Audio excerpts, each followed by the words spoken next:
Nami Yesu, nshuti idasanzwe, wabaye incungu y'umuntu usanzwe nanjye.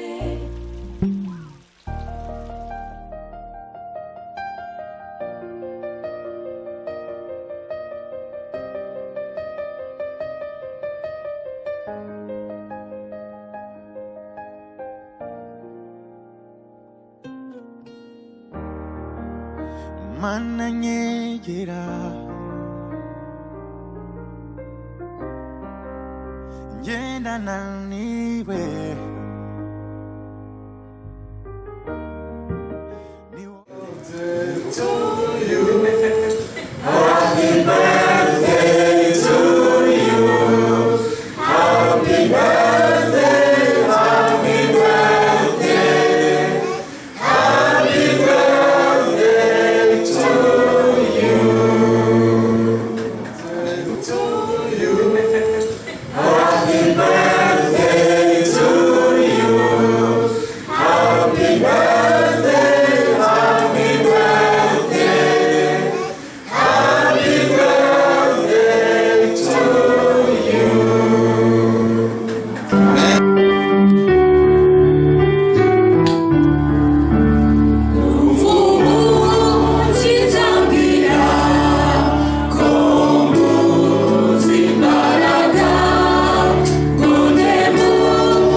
kubonekera Yakobo abonekera n'izindi ntumwa zose, kandi nyuma ya bose nanjye arambonekera ndi nk'umwana w'icyenda, kuko noroheje hanyuma y'izindi ntumwa zose, ndetse ntibinkwiriye ko nitwa intumwa, kuko narenganyaga itorero ry'Imana.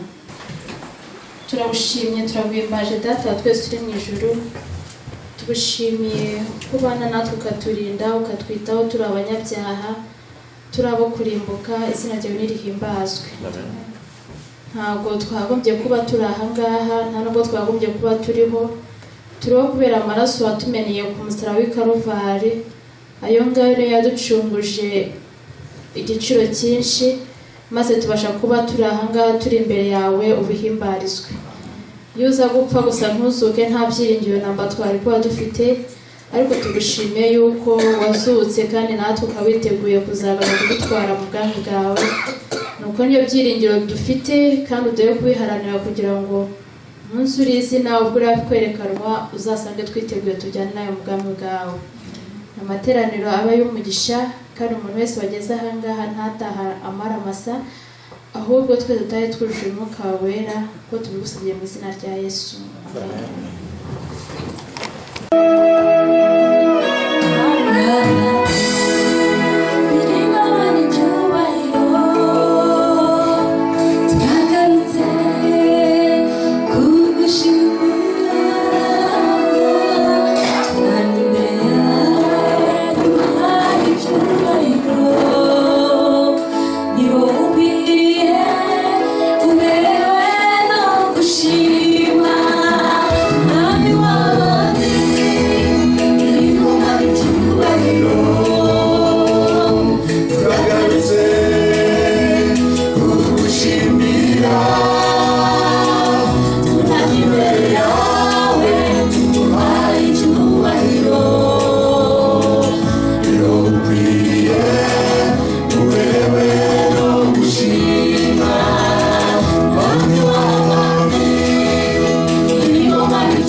Parce que malgré nos faiblesses, malgré nos manquements, Dieu nous a invités pour venir jusqu'ici.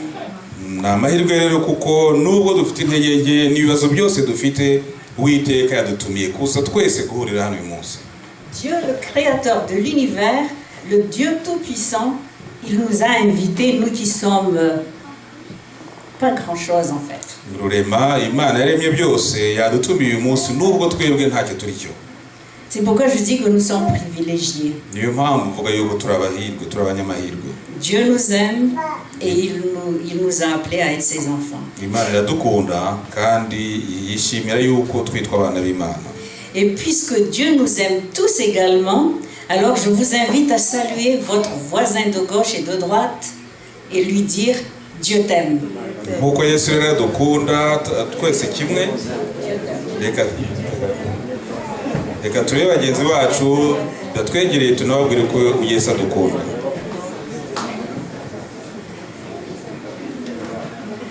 Oui, Dieu nous aime. Ni by'ukuri rero Imana iradukunda. Il y a une semaine, le monde chrétien a fêté Pâques. Hari icyumweru rero abakristo bose bo ku isi bizihije umunsi wa Pasika. Qui sont déjà les souvenirs de quoi les jeunes? Souvenirs de quoi les Pâques, les fêtes de Pâques? Se mwamwibuka impamvu bibuka De Pasika? quoi? De deux choses. Hari ibintu bibiri. Allez, réponse les jeunes. Souvenirs de quoi?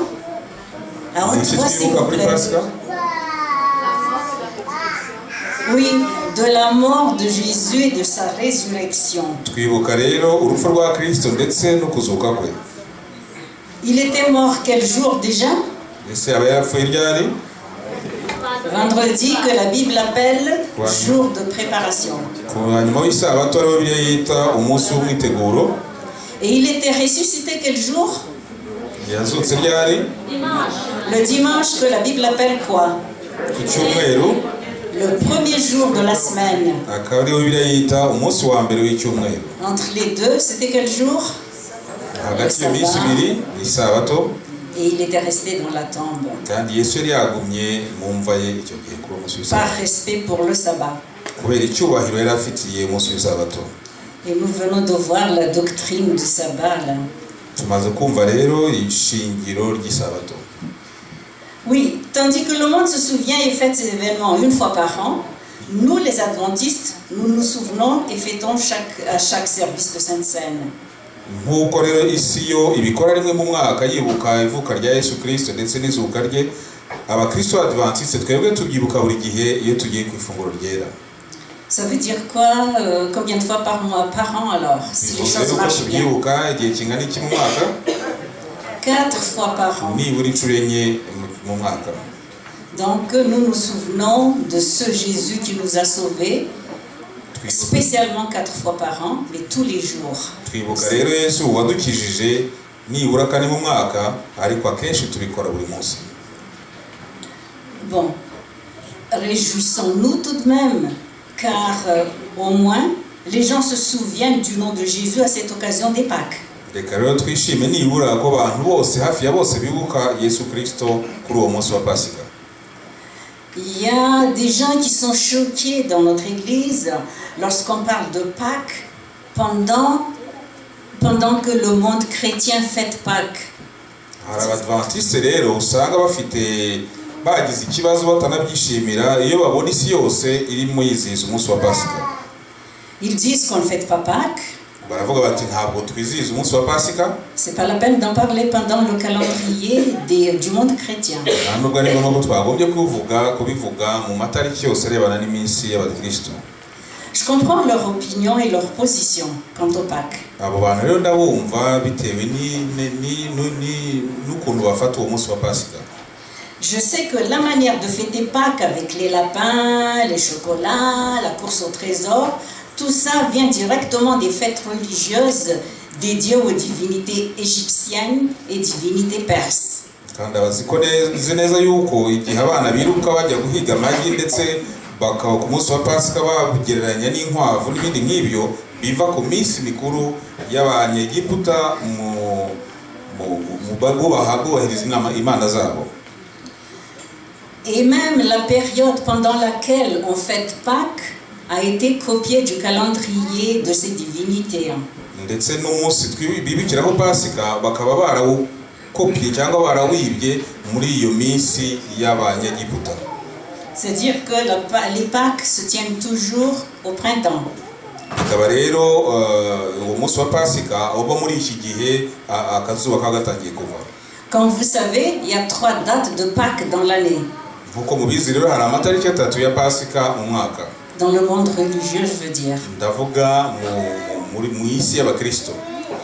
Quelles sont ces 3 dates de Pâques? Ayo matariki 3 mwamuyazi. Il y a la Pâque juive. Hari Pasika y'abayuda. Ça, c'est une date. Iyo ni itariki ya mbere. Et puis, il y a la Pâque orthodoxe. Hakaba na Pasika y'abaorthodoxe. Ça, c'est une autre date, même si c'est une Pâque chrétienne. Ikaba ari indi tariki nubwo nayo ari Pasika y'abakristo.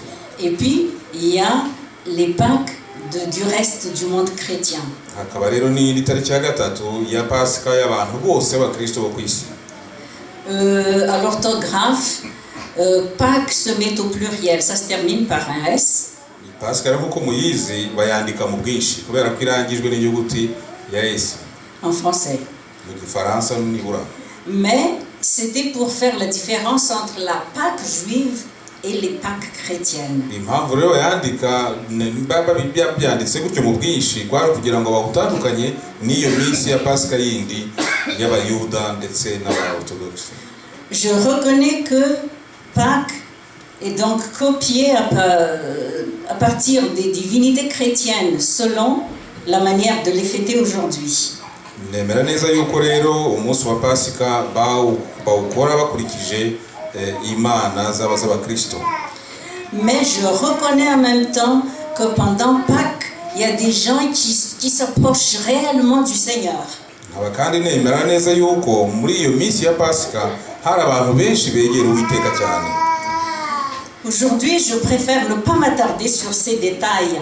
Uyu munsi rero ntabwo ndi butinde kuri izo ngingo. Je me dis plutôt que c'est une des 2 seules périodes de l'année où les gens pensent à Dieu. Mvuga ndi bufate gusa yuko muri iyo minsi ari mu minsi ibiri abantu benshi begera Imana. Quelles sont ces 2 périodes d'après vous? Iyo minsi akaba ari yihe kuri mwebwe?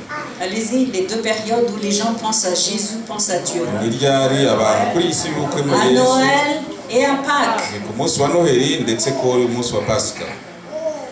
Et à Pâques, ce n'est plus le bébé de Jésus, le petit bébé de Noël, mais c'est un Jésus qui accomplit sa mission de sauvetage de l'humanité. Kuri Pasika rero ntabwo twibuka Yesu nk'uruhinja ahubwo ni Yesu urangije akazi ke ko kurokora ubwoko bw'Imana.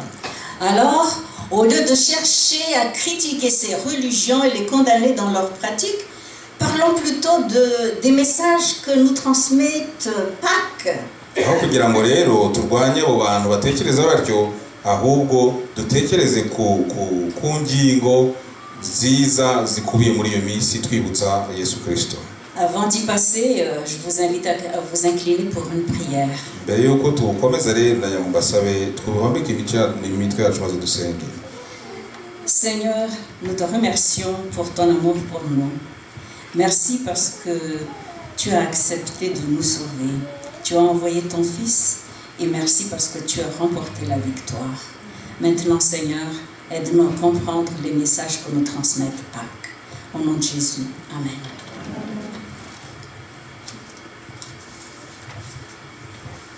Nous avons dit plutôt que Pâques renferme des messages de la part de notre Seigneur. Twavuze hejuru yuko rero Pasika ifite ubutumwa buturutse kuri Yesu Kristo. Et ces messages sont tous des messages d'espérance. Ubwo butumwa bwose rero akaba ari ubutumwa bw'ibyiringiro. Et à chaque fois que je dis Pâques, entendez par mort de Jésus et sa résurrection. Igihe cyose rero ndi buvuge Pasika mujye mutekereza urupfu rwa Kristo ndetse no kuzuka kwe. Il y a des messages d'espérance dans Pâques. Hari rero ubutumwa bw'ibyiringiro muri Pasika. En français, je ne sais pas en Kinyarwanda, Mu gifaransa sinzi niba ari kimwe mu Kinyarwanda. Il y a une nuance entre espoir et espérance.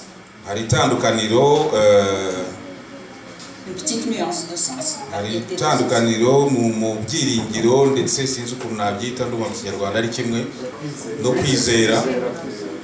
Dans ma langue, on utilise un seul mot pour dire espérance.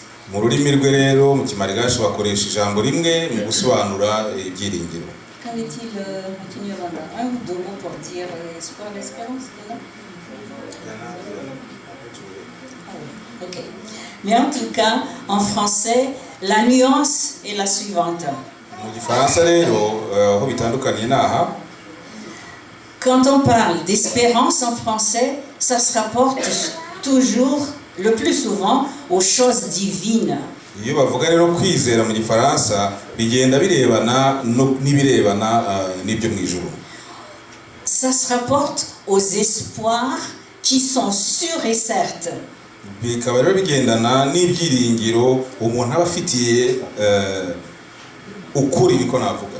Qui s'accompliront sans faille parce qu'elles découlent des promesses de Dieu. Bizaba byanze bikunze kubera yuko biva bivuye ku Uwiteka. Et les espérances aussi, ce sont des choses sûres et certes parce qu'elles se rapportent souvent au caractère même de Dieu. Ibyiringirwa rero bikaba ari ibintu biba bigomba kubaho kubera ko biba bigendana n'imico y'Uwiteka. C'est la foi en Dieu, d'après Hébreux 11 et 1. On va le lire.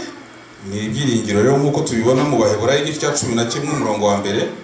Hébreux 11, 1 qui dit « Or, la foi est une ferme assurance des choses qu'on espère, une démonstration de celles qu'on ne voit pas. » Hakaba havuga ngo kwizera ni ukumenya rwose ibyiringirwa udashidikanya ko bitazaba kandi niko kuduhamagariza ibyo tutareba ko ari iby'ukuri. Donc, en matière religieuse, spirituelle, quand on parle de l'espérance, c'est très voisin, ou même c'est la foi en Dieu.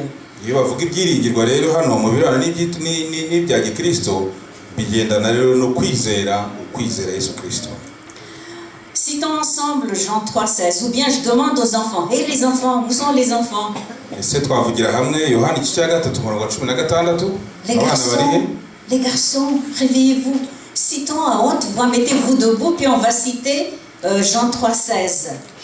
Abana ni muhaguruke noneho tuvugire hamwe Yohana igice cya 3:16. Allons-y, à haute voix. Reka tuvuge cyane. Oui, encore une fois. 1, 2, 3, 4. Dieu a tant aimé le monde, il a donné son Fils unique, afin que quiconque croit en lui ne périsse point, mais qu'il ait la vie éternelle. Merci, amen, merci beaucoup. Dieu a tant aimé le monde, et qu'est-ce qu'il a fait parce qu'il a aimé? Il a donné son Fils. Kuko Imana yakunze abari mu isi cyane rero niyo mpamvu yatanze umwana wayo w'ikinege. Oui, et combien de fils il a? Afite abana bangahe? C'était son Fils unique. Afite umwana we gusa w'ikinege, umwana w'umwe. Et il l'a donné quand même. Ariko yaramutanze. Chacun des parents ici sait très bien que nous ne donnerons pas notre fils Ababyeyi bose bari hano bazi neza yuko badashobora gutanga abana babo à la place pour mourir à la place de quelqu'un d'autre. kugira ngo uwo mwana apfire abandi sinzi niba babatanga. Et même si nous en avions deux douzaines ou trois douzaines de ces enfants-là, eh bien nous ne les donnerons jamais aux autres. Nubwo twafite abana benshi rero barenga 30 ntabwo nibwira yuko hari numwe twatanga. Ou je me trompe les parents? Ese naba nibeshya ababyeyi bari hano? Les parents en haute voix, je me trompe ou non? Dites-moi si je me naba trompe. nibeshya mumbwire. Non, un gros non. Les enfants, les jeunes et les enfants. Vous avez entendu les parents? Abana mwabyumvise? Ils ont dit qu'ils ne vous échangeront jamais à d'autres. Bavuze yuko batazigera babahinduranya n'abandi. Et ils ne vous mettront jamais face au danger. Nta nubwo bazigera babashyira mbere y'ibigeragezo. Oui, soyez donc assurés de l'amour de vos parents. Mwizere neza rero urukundo rw'ababyeyi banyu. Ils vous défendront toujours. Bazabarwanaho igihe cyose. Mais bizarre, Dieu l'a fait. Ariko igitangaje nuko Imana yabikoze. Il n'avait qu'un seul fils, il l'a donné pour nous sauver. Yari afite umwana umwe gusa ariko yaramutanze kugira ngo dukizwe. Parler d'amour. Kuvuga rero reka tuvuge urukundo. On ne comprendra jamais cet amour-là. Ntabwo tuzigera twumva urwo rukundo rwo ari rwo. Par amour pour quelqu'un qui l'a trahi Il a donné son fils pour payer le prix de rachat. kubw'urukundo rero w'umuntu wari wamuguye nabi yatanze umwana we kugira ngo agure cyangwa se yongere agure uwo muntu wari wamucumuye. En péchant, l'homme était condamné à mourir. Igihe umuntu yacumuraga rero yagombaga gupfa byanze bikunze. C'est un mérite. Ni igihembo yari akwiriye. Donc nous et Adam et nous aujourd'hui, nous étions perdus. Twese rero hamwe na Adamu twese twagombaga gupfa.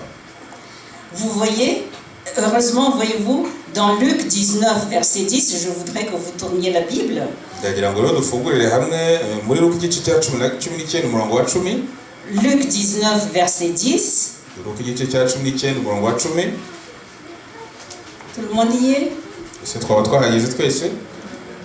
Il y est écrit, car le Fils de l'homme est venu chercher et sauver ce qui était perdu. Aravuga ngo kandi umwana w'umuntu yazanwe no gushaka no gukiza icyari cyazimiye. C'est-à-dire que Jésus était venu sauver l'humanité perdue. Yesu rero yazanwe no gukiza isi yose yari yazimiye. Oui. Cette mission lui a coûté cher parce que il y a laissé sa vie. Ubwo butumwa yari yahawe rero bwamutwaye ibintu bikomeye kuko bwatumye ndetse agera n'aho apfa nayo yicwa. Nous connaissons l'histoire. Il était mort sur la croix comme conséquence de l'opération sauvetage à laquelle il était engagé. Tuzi neza igitekerezo ko yapfiriye ku musaraba mu kazi ke yari yahawe. Mais la bonne nouvelle suit. Ariko rero inkuru nziza irakurikira. Il était mort, mais il était ressuscité. Yarapfuye ariko yarazutse. Et nous n'allons pas tourner la Bible, mais on va le lire pour vous dans Actes 10, 40. Tugiye gusomera hamwe ntabwo turi basabe ko bisoma muri birazanye ariko turasoma Actes 10, 40 murongo wa 10 igice cya 10 murongo wa 40 qui dit Dieu l'a ressuscité le 3e jour. Haravuga ngo ariko Imana imuzura ku munsi wa gatatu. Oui, Jésus est ressuscité. Ni by'ukuri rero Yesu yarazutse. Sa mort envoie un message d'amour. Urupfu rero urupfu rwe rugaragaza urukundo. Et puis sa résurrection envoie un message de victoire sur l'ennemi. Kuzuka kwe rero kukaba kohereza ubutumwa bwo gutsindwa k'umwanzi. Voilà les deux premiers messages que Pâques nous enseigne, que Pâques nous prêche. C'est la réalisation littérale de ce que dit l'apôtre Paul dans Romains 5, verset 8. Akaba rero ari ubutumwa bwabayeho mu byo Pawulo avuga mu Baroma igice cya 5:8. Allez-y, tournez votre Bible, Romains 5, verset 8. Reka dusomere rero mu Baroma igice cya 5:8. Qui dit, mais Dieu prouve son amour envers nous. Aravuga ngo ariko Imana yerekanye urukundo rwayo dukunda. À ce que lorsque nous étions encore pécheurs, Christ est mort pour nous. Ubwo Kristo yadupfiraga tukiri abanyabyaha. Voilà, Dieu est amour. Imana n'urukundo. Et puis l'apôtre Jean confirme dans 1 Jean 4, 16, tout le monde connaît ce passage. Kandi Yohana nawe arabyemeza mu gice cya mbere cya Yohana mu gice cya 4 umurongo wa 16. La fin de cette phrase dit Dieu est amour. Interuro y'uyu murongo irangira ivuga ati Imana n'urukundo. Dieu a envoyé son fils unique pour nous racheter, pour nous sauver. Imana rero yohereje umwana we w'ikinege kugira ngo yongere atugure. Et c'était pas seulement Dieu qui a aimé, hein. Ntabwo ari Imana gusa yakunze. Jésus a aimé aussi. Ndetse Yesu nawe yaradukunze. Parce que s'il n'avait pas aimé, il aurait pu dire, tu veux les sauver? Vas-y, toi, t'es capable. Hein? Iyo Yesu atadukunda rero yashobora kubwira se ari Imana ati niba bakunze rero genda nawe ku giti cyawe. Est-ce que Dieu est capable? Ese Yesu Imana ari kubishobora? Oui, il est capable. Imana yari bishoboye. Il aurait pu le faire tout seul. Nayo yashobora kubikora yonyine. Mais Jésus nous a aimés en même temps et il a accepté la mission de sauvetage. ariko Yesu yaradukunze nawe ndetse yemera n'ubutumwa bwo kuza kudukiza. Et cette résurrection de Jésus est une preuve de la toute puissance de Dieu. ubutumwa rero bwa ibyo Yesu yakoze bikaba bigaragaza ingufu ndetse ububasha bukomeye bw'Imana yacu. Et cette résurrection assure notre victoire également. Ukuzuka kwa Yesu kuri Kristo rero kukaba kutugaragariza ubutsinda kwacu. Car il a dédié cette victoire à chacun de nous. Kubera yuko ubutsinda yaguhaye buri wese wicaye muri munsi.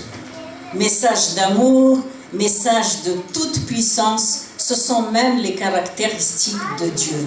Ubutumwa bw'urukundo rero ndetse n'ubutumwa bw'Imana ishobora byose bikubiye muri tumaze gusoma. C'est même son être, son essence. Ubyo byombi uko ari bibiri akaba ari byo bigize imico y'Uwiteka. Maintenant voyons un autre message Reka rero turebe ubundi butumwa que nous prêche Pâques. buva mu byo Pasika itwigisha. Revenons dans Genèse 3. Reka dusubire nyuma mu Itangiriro igice cya 3. Nous n'allons pas lire Ntabwo tout turasome, chapitre, mais nous nous souvenons de l'histoire. ariko twibuka neza igitekerezo kirimo. Genèse 3 parle de quoi? Itangiriro igice cya 3 kitubwira iki? De la chute de l'homme.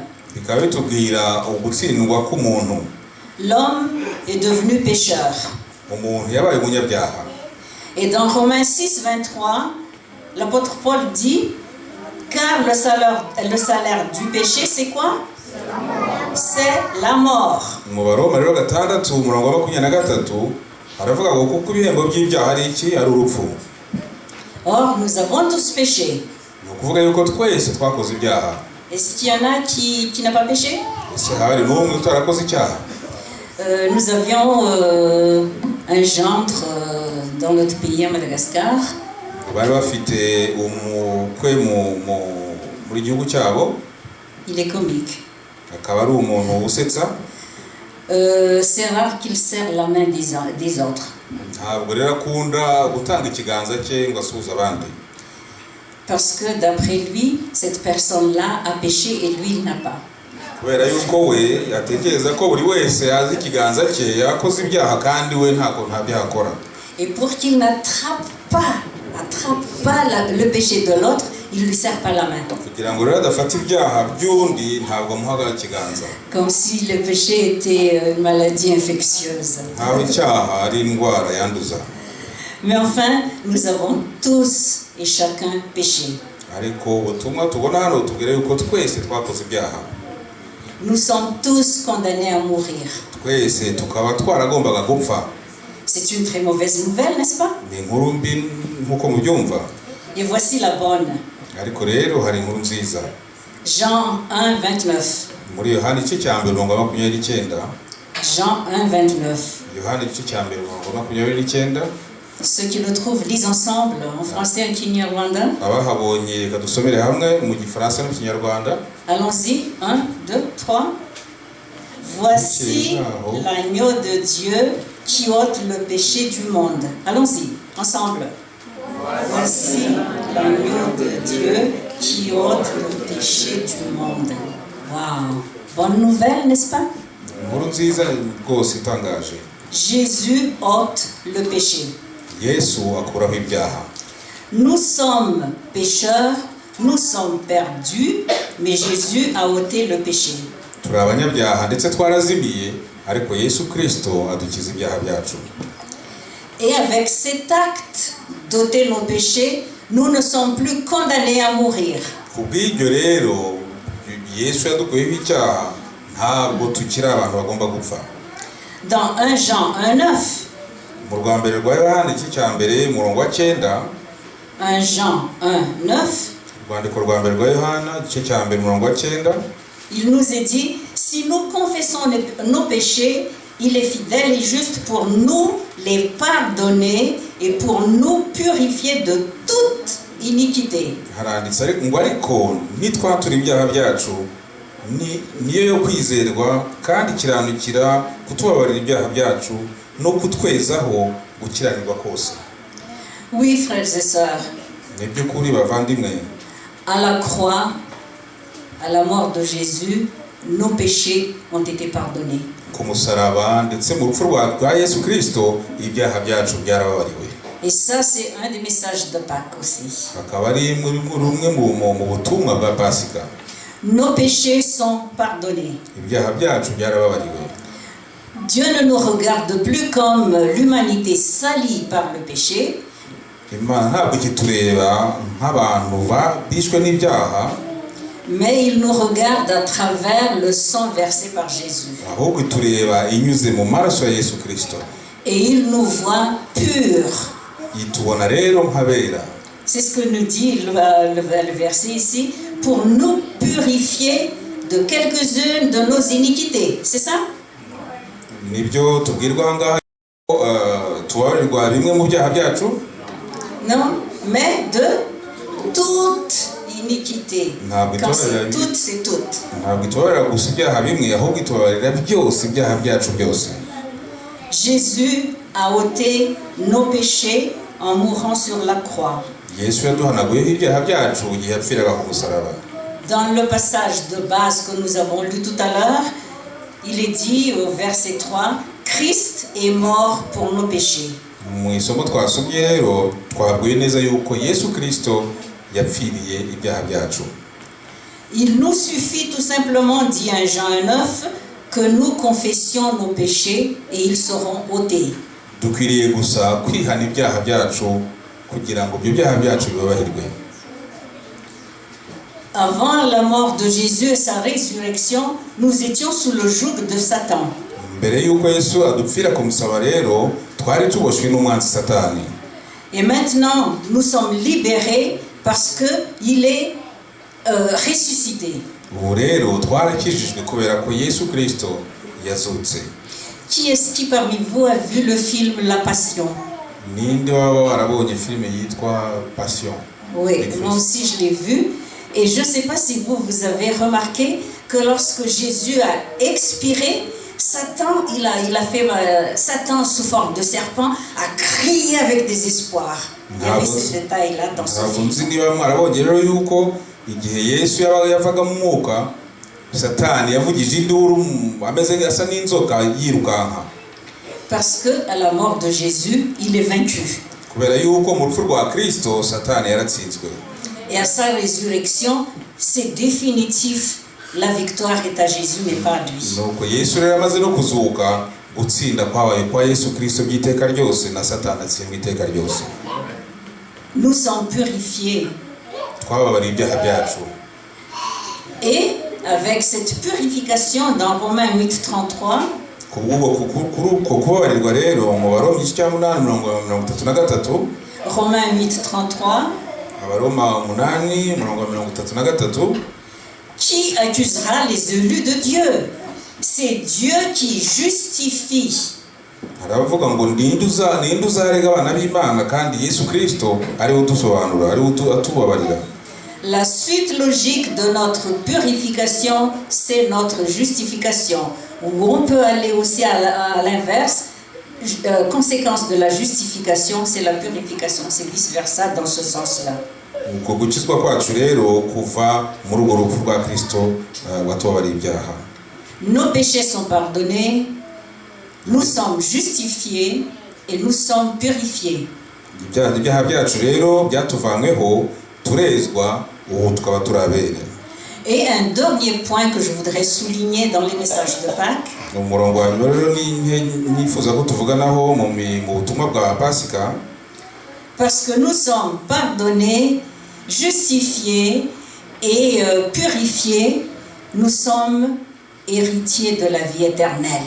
kubera rero yuko twakijwe ibyaha byacu tukezwa tukaba turabere, ubu rero turabaragwa b'ubugingo bw'iteka ryose. Voilà des messages de Pâques. Ngibwo ubutumwa bumwe dukura muri Pasika. Bon, il suffit d'y croire. Dukwiriye gusa kubyizera. Bon, je reconnais que le mot croire est comme une grosse enveloppe pleine de quelque chose. Nemera neza yuko iri jambo rivuga kwizera rimeze nk'urwandiko rwuzuye ibintu byinshi. Il Il y a des engagements dedans. harimo ibintu tugomba gukora twebwe, Il y a quelques obligations dedans. ndetse hari n'ibintu tugomba gukora tudatekereje. Mais qu'est-ce que c'est que tout ça comparé à ce que le Seigneur prépare pour nous? Ese ibyo byose byaba bingana, haba harimo iringana twaringaniza dute turebye ibyo Uwiteka yaduteguriye. Dieu nous prépare quelque chose auquel on n'a même jamais pensé. Imana data twese dutegurira ibintu tutigeze tunatekereza mu mitwe yacu. Ça va être beau, hein? Bizaba ari byiza. Si vous lisez dans Apocalypse 21-22, vous allez voir que ça donne envie d'y aller. Musomye rero mu byahishuwe igice cya 21 ndetse na 22 bidutera amatsiko yo kuzagerayo. Oui, et ça, Dieu nous donne ça parce qu'il nous aime. Uwiteka Imana yacu biduha rero kubera yuko idukunda. Et je reviens donc au thème premier, Dieu est amour.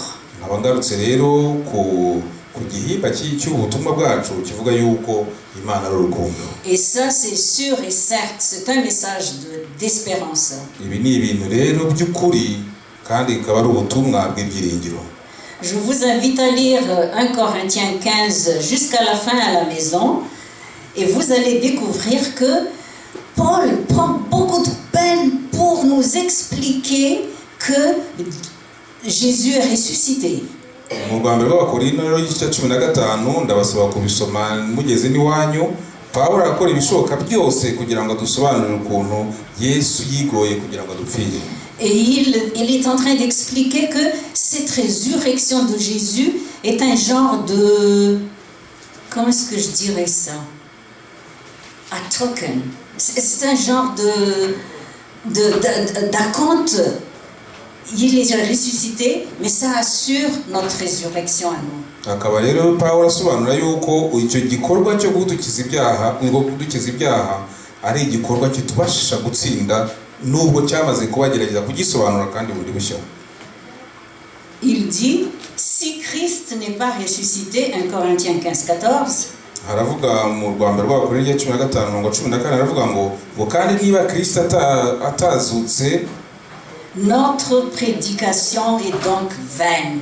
ibyo tubwirizwa byose byaba ari ubusa.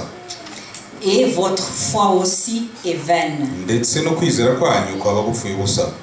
Mais puisque Jésus est ressuscité, la victoire est à chacun de nous. Ariko kubera ko Yesu Kristo yazutse, gutsinda no kwa buri wese bicanga. La vie éternelle est à chacun de nous. Ubuzima bw'iteka ryose no bwa buri wese. À nous d'y croire. Ni twebwe rero dukwiriye kubyizera. Amen. Amen. Prions. Dusenge. Seigneur, merci pour ton amour, merci pour le salut, merci pour la victoire, merci pour la vie éternelle que tu nous promets. Garde-nous fidèles en toi jusqu'à ton retour, Seigneur, et que chacun de nous et tous nos êtres chers, même s'ils ne sont pas ici avec nous, héritent la vie éternelle au retour de Jésus. Et c'est en son nom que nous te prions. Amen.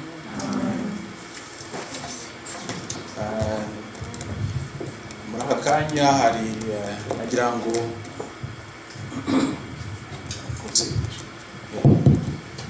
hari umubyeyi wifuje gushimira Imana uyu munsi w'isabato. En ce moment, il y a une personne qui a voulu remercier le Seigneur aujourd'hui. Nkaba nifuza yuko yakwegera imbere noneho nkamubabwira. Je lui demanderai de s'approcher et je vais vous le présenter. C'est Espérance. C'est notre sœur Espérance. Espérance araza wenda kubabwira ibyo yifuza kubabwira, ariko nagira ngo mushimire kuba yarifuje kugira ngo uyu munsi awusange natwe twese hano ku rusengero. Je pense qu'elle va vous raconter elle-même son histoire, mais je voulais la remercier tout simplement parce qu'elle a accepté d'être avec nous aujourd'hui. Uyu munsi ni umunsi yagize w'amavuko. C'est son anniversaire aujourd'hui. Akaba ari ku isabato rero tukaba twishimiye kumubona, tukaba twishimiye umuryango we ukuntu Imana agiye kumufasha. Ubwo rero akaba afite ijambo ryo gushimira itorero ndetse no gushimira Imana kugira mukoreye. Nous sommes très heureux donc d'être avec elle et elle aimerait remercier le Seigneur de tout ce que Dieu a fait pour elle. Sabato nziza. Bon sabbat. Kuri uyu munsi w'isabato nshima Imana cyane En ce jour du sabbat, je remercie le Seigneur kuko ni umunsi mama yambyayeho. C'est une journée pendant laquelle ma mère m'a mis au monde. Bikubitaniye yuko ari umunsi w'isabato. Ça fait une coïncidence que c'est une journée de sabbat. Byakunze kubaho umunsi wanjye ukagera ariko ugasanga ni mu bindi ndi hirya no hino simbone umwanya wo kuba ndi mu nzu y'Imana ngo nshimire Imana aho yankuye naho ingejeje ubu ngubu. C'est souvent arrivé que j'étais dans d'autres choses, mais aujourd'hui, cette coïncidence arrive vraiment le jour du sabbat, le jour où je prie mon Dieu. None mpagaze imbere yanyu nshimira Imana ku bw'uburinzi bwayo yandinze. Je suis devant vous pour remercier le Seigneur de toute sa protection Mu kubaho kwanjye kose dans toute ma vie.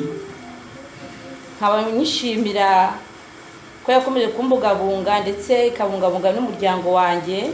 Je remercie le bon Dieu qui a continué à me protéger et à protéger ma famille. Abo turi kumwe ndetse n'abari hanze y'igihugu no mu gihugu twaturutsemo. Ceux qui sont avec moi ici et ceux qui sont en dehors de ce pays, même dans notre pays d'origine. Nkaba imbere y'itorero ry'Imana nshimye kuzakomeza kuba mu nzu yayo. Et je certifie devant vous que je vais continuer à être dans sa maison. Tuzageza igihe impanda y'imperuka izavuga tukava muri iyi si tukitahira mu bwami bwo mu ijuru. Jusqu'à la dernière trompette où nous allons nous envoler vers le ciel. Ko gusenga kwanjye muri aya manywa. C'est ma prière aujourd'hui. Mu izina rya Yesu. Au nom de Jésus. Amen. To you.